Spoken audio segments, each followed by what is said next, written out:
Selanjutnya Dr. Eitan Bar berkata, kami menggunakan juga banyak waktu untuk menjawab dan membantah semua tuduhan dan fitnahan keji yang dilancarkan oleh para rabi ortodoks terhadap Tuhan Yesus.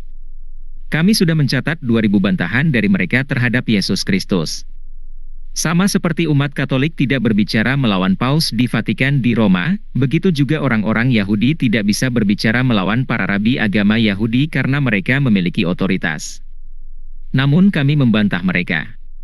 Selain membantah mereka, kami menjelaskan sebaik-baiknya semua nubuatan yang tertulis dalam buku Perjanjian Lama tentang Yesus Kristus yang sudah digenapi sepenuhnya oleh Dia dalam Perjanjian Baru dan memberitakan namanya dan keselamatannya kepada mereka. Beberapa pernyataan tentang Tuhan Yesus Kristus yang kami sampaikan kepada bangsa Yahudi. 1. Yesus Kristus adalah orang Yahudi terbesar sepanjang seluruh sejarah bangsa Yahudi dan Israel di dunia. 2. Yesus Kristus tidak pernah menulis suatu buku, namun perkataan-perkataannya menginspirasikan lebih daripada penulis manapun di dunia. 3. Yesus Kristus tidak pernah menjadi perdana menteri atau pemimpin politik, namun semua ajarannya merupakan pondasi bagi peradaban dunia barat. 4. Yesus Kristus tidak dibesarkan di antara rabi-rabi yang terkenal dan kaya, namun ia bergaul dengan orang-orang miskin yang tidak terhiraukan dalam masyarakat. 5. Yesus Kristus tidak bergabung dengan kelas orang-orang terhormat, namun sudah ribuan tahun para ahli pikir dan ahli filsafat sangat menghormatinya. 6. Yesus Kristus tidak pernah menjadi seorang pemimpin militer, dan ia tidak pernah menggunakan kekerasan, namun dalam sejarah gereja, berjuta-juta pengikutnya di seluruh dunia sangat mengasihinya dan mereka rela mati bagi dia.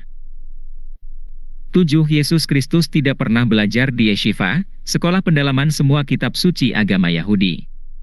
Ia datang di dunia tidak untuk mendirikan agama tertentu, tetapi justru karena dia, 2,4 miliar orang Kristen di seluruh dunia percaya kepada Tuhan Elohim dari Abraham dan Ishak dan Yakub. 8. Yesus Kristus tidak pernah mengikuti pendidikan di suatu universitas, namun ribuan perguruan tinggi di seluruh dunia didirikan. Dengan menggunakan namanya dan ajarannya, dan ratusan juta orang mempelajari semua ajarannya. 9. Tetapi di Israel adalah satu tabu, pamali, terbesar untuk menyebutkan nama Yeshua dan berbicara tentang dia. Namanya terhapus di Israel dan di antara berjuta-juta orang Yahudi di seluruh dunia seolah-olah Yesus Kristus tidak pernah lahir dan tidak pernah hidup di bumi. 10. Sementara Yesus Kristus adalah Tuhan dan Raja yang dipuji, disembah dan dimuliakan di seluruh dunia, tetapi Yesus Kristus sangat direndahkan di antara bangsa Yahudi yang adalah bangsanya sendiri.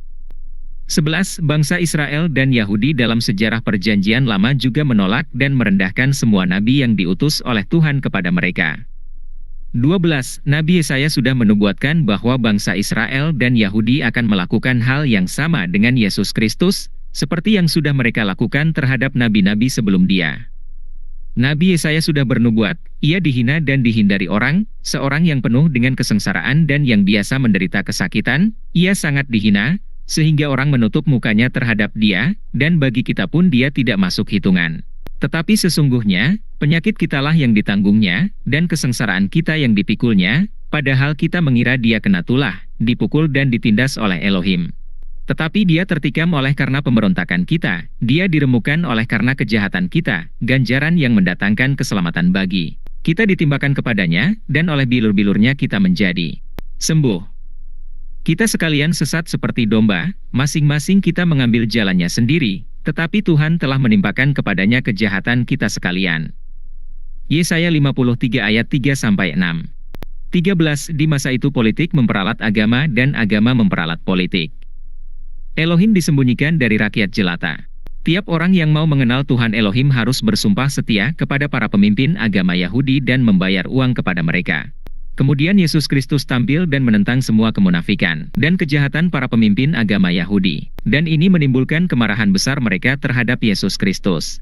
14. Yesus Kristus tampil memberitakan nama Tuhan Elohim dan kebenaran dari kerajaannya. Yesus Kristus membangun kembali hubungan yang terputus antara Tuhan Elohim dengan bangsa Israel dan seluruh umat manusia di bumi. Kematian Yesus Kristus di kayu salib menjembatani hubungan yang sudah sangat lama terputus antara Tuhan Elohim dengan seluruh umat manusia di bumi, dan sekarang hubungan yang terputus itu sudah dipulihkan kembali oleh darah penebusan Kristus. Dan Yesus Kristus sudah bangkit dari antara orang mati untuk memberikan hidup kekal kepada setiap orang yang percaya namanya. Dan kebangkitannya sudah menjamin kebangkitan di akhir zaman bagi semua orang yang percaya namanya dan sudah ditebus dengan darahnya yang suci dan kudus.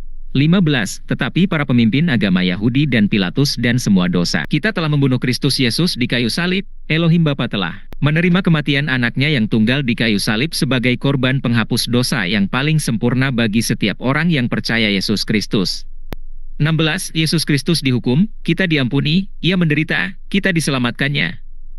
17. Kematian Yesus Kristus dan pencurahan darahnya di bumi mendamaikan kita dengan Elohim.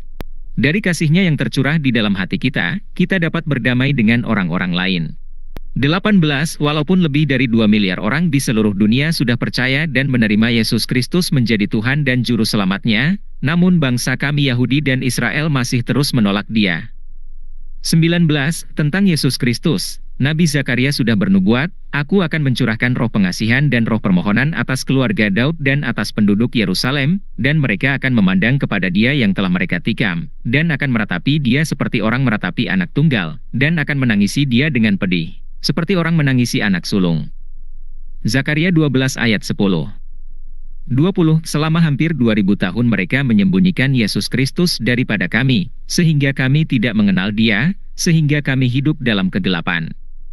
Namun kegelapan tidak pernah bisa mengalahkan terang. Rasul Yohanes menulis, dalam Dia, Kristus Yesus, ada hidup dan hidup adalah terang manusia. Terang itu bercahaya di dalam kegelapan dan kegelapan itu tidak menguasainya. Yohanes 1 ayat 4 dan 5. 21. Yesus Kristus sekarang sudah tidak lagi menjadi rahasia tersembunyi bagi bangsa Yahudi dan dalam agama Yahudi. 4 tahun yang lalu kami mulai membuat klip-klip video yang dapat dilihat dalam YouTube.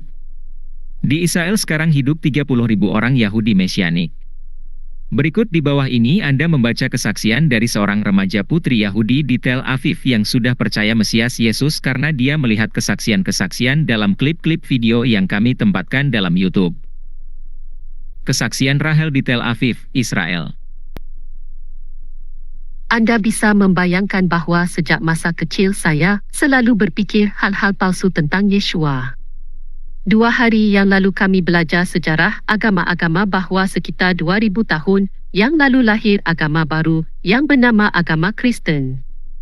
Setiba di rumah, saya membayangkan betapa hebatnya Yeshua yang menjadi dasar dari agama Kristen yang baru didirikan itu.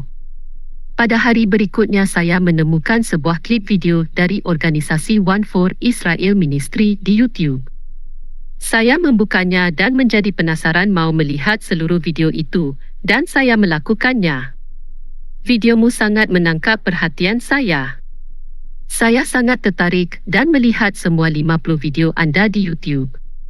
Singkat cerita, saya tahu bahwa kebenaran ada di pihak Anda. Pada hari itu saya mengambil keputusan percaya Yeshua HaMasiah. Agama Yahudi dalam mana saya dibesarkan penuh dengan kepalsuan dan pada dasarnya adalah sebuah agama buatan manusia. Sejak hari itu saya tahu bahwa saya sudah menemukan kebenaran dan saya tidak lagi melihat ke belakang. Sangat penting bagi saya bahwa saya sudah menemukan kebenaran. Saya masih belajar di sekolah menengah. Saya tidak tahu apakah ada orang-orang lain yang sudah percaya Mesias Yesus. Saya tahu bahwa saya akan dimarahi dan dibenci oleh orang-orang Yahudi, bahkan oleh keluarga saya sendiri.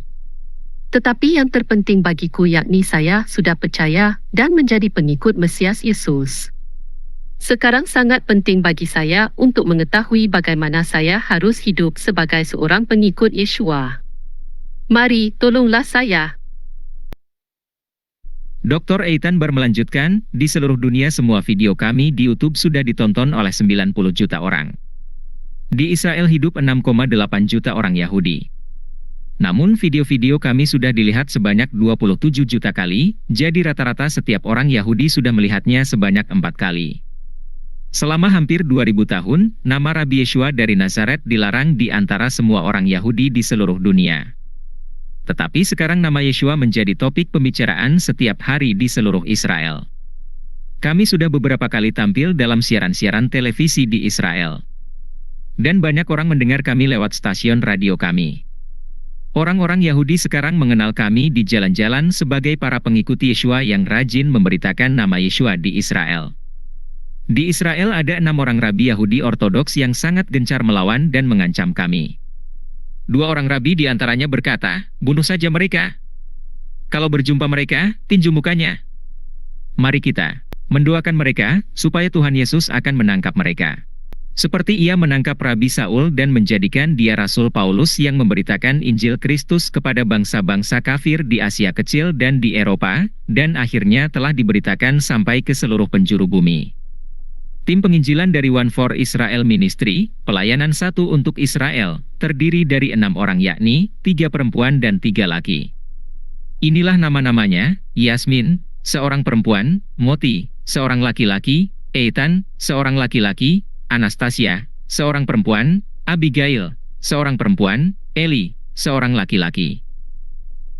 Mari mendoakan kami dari Badan Penginjilan One for Israel di Israel. Terima kasih.